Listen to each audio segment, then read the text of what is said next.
Welcome back. Sitting alongside Elon Musk, the world's richest man, in the first joint interview since beginning his second term, President Trump defended his aggressive remaking of government and lashed out at his critics. They're finding billions and it will be hundreds of billions of dollars worth of fraud. I say waste and abuse, but fraud, waste, and abuse. And he's doing an amazing job. When these attacks occur, the thing that they're accusing the administration of is what they are guilty of. They're saying that things are being done unconstitutional, but what they are doing is unconstitutional.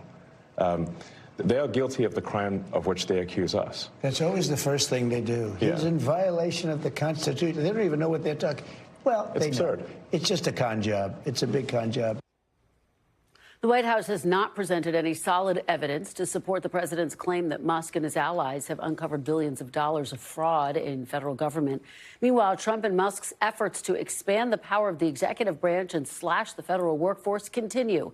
Yesterday, in a move likely to be challenged in court, the president signed an executive order that would bring multiple independent government agencies under greater White House control. Meanwhile, the USDA is scrambling to rehire some employees working on the bird flu epidemic that were terminated as part of the DOGE-led mass firings over the weekend. It's the second time in a week the government has sought to rehire critical employees caught up in these sweeping cuts, with some nuclear safety workers fired on Thursday. We also learned today that DOGE employees arrived at the Pentagon this week, where President Trump has suggested major cuts to the military budget. Joining me now is NBC News White House correspondent Vaughn Hilliard, who is in Miami ahead of an event President Trump is attending there, and CNBC tech reporter and longtime Elon Musk observer Laura Kolodny. Thank you so much for joining me, both of you. Vaughn, I want to start with you. And these, what seem to be accidental firings at the USDA on top of some other accidental firings of nuclear safety workers. How did this happen, and what's the reaction been? Right. There's some who've questioned that this is a matter of negligence, more so, Kristen, because of the mass firings and terminations. They're sort of going through agency after agency. And in the case of probationary employees, the administration ordered all probationary employees, folks who have worked 1 or 2 years for the federal government, to be removed from the workforce. And that's what we saw play out, very similar to over at the Department of Energy, when those who are tasked with the nuclear safety program were let go, and they attempted to go and find those employees and rescind their terminations.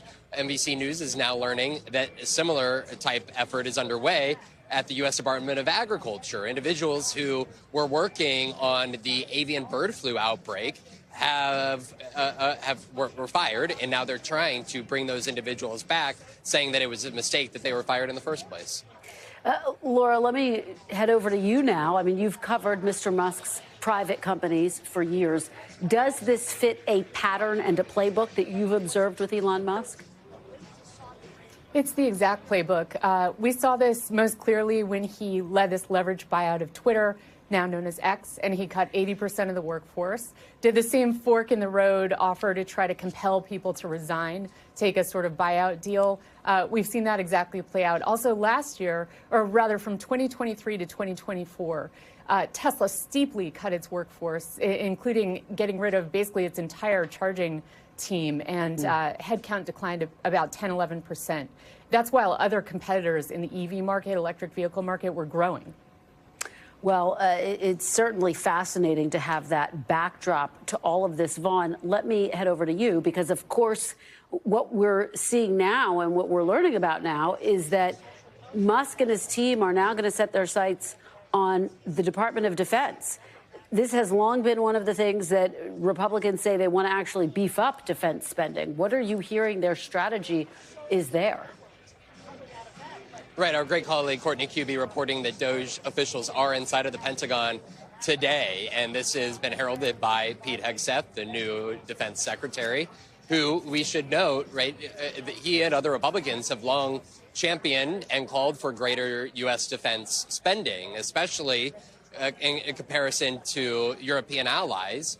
The United States has been very vocal about beefing up the appropriations to the Pentagon. Yet, what you are hearing from President Trump just last week was the suggestion that potentially the U.S. at some point should cut its defense spending in half. But as you noted, that also runs counter to the budgets that are currently being debated up on Capitol Hill among Republicans who are looking to spend more on defense spending. I think that a lot of this comes down to sort of the quick, rapid whirlwind pace that Elon Musk and his DOGE team are moving at. And that's why Don Bacon, Republican congressman out of Nebraska, he is one of those Republicans who spoke up, and he said in part here, quote, "They need to be more cautious. There's an old saying, measure twice, cut once. Well, they are measuring once and having to cut twice. Some of this stuff they're going to have to return back. I just wish they'd make a better decision up front." And that is where we're now just about 1 month into this administration. And there's a lot of cutting moving at a very quick pace.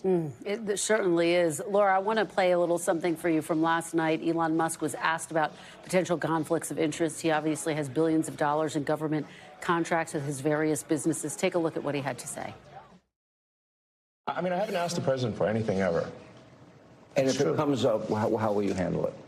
Well, He won't be involved. yeah, I'll recuse myself if it is. If there's a conflict, he won't be involved. Yeah. I mean, I wouldn't want that, and he won't want it. And I know people that would try and take advantage of the situation.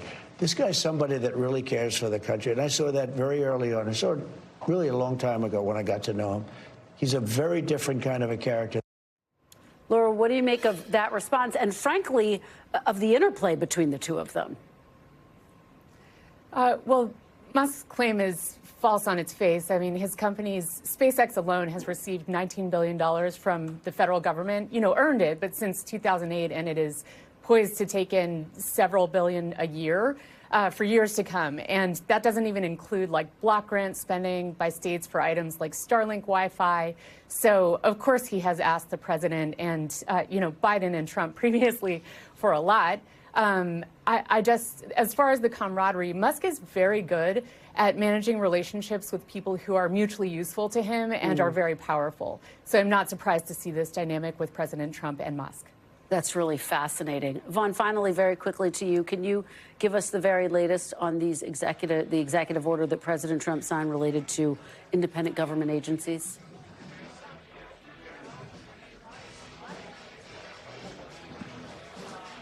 Chris, I lost your question there, but I heard you mention executive orders, and I know that the one that we're really looking at is one that was signed yesterday by President Trump about directing departments and agencies that the opinion, when it comes to the law, is at the discretion of the President of the United States and his Attorney General. This is where there has been some question marks and clearly some concern by the president about departments or agencies, individuals in those counsel's office arguing against the desires and the wishes of the top brass of the White House. And of course, the departments and agencies have always been under the executive branch, but there's some dispute over the extent to which the departments and agencies have some separation in terms of policy implementation, especially at the direction of Congress when it comes to appropriated funds. But what you saw in this executive order was a very direct President Trump making it clear that no department or agency, council, or officials should speak outside of the lines and the legal opinions of the White House counsel. All right. Covered a lot of ground today, guys. Vaughn and Laura, thank you both so much. Thanks for watching. Stay updated about breaking news and top stories on the NBC News app or follow us on social media.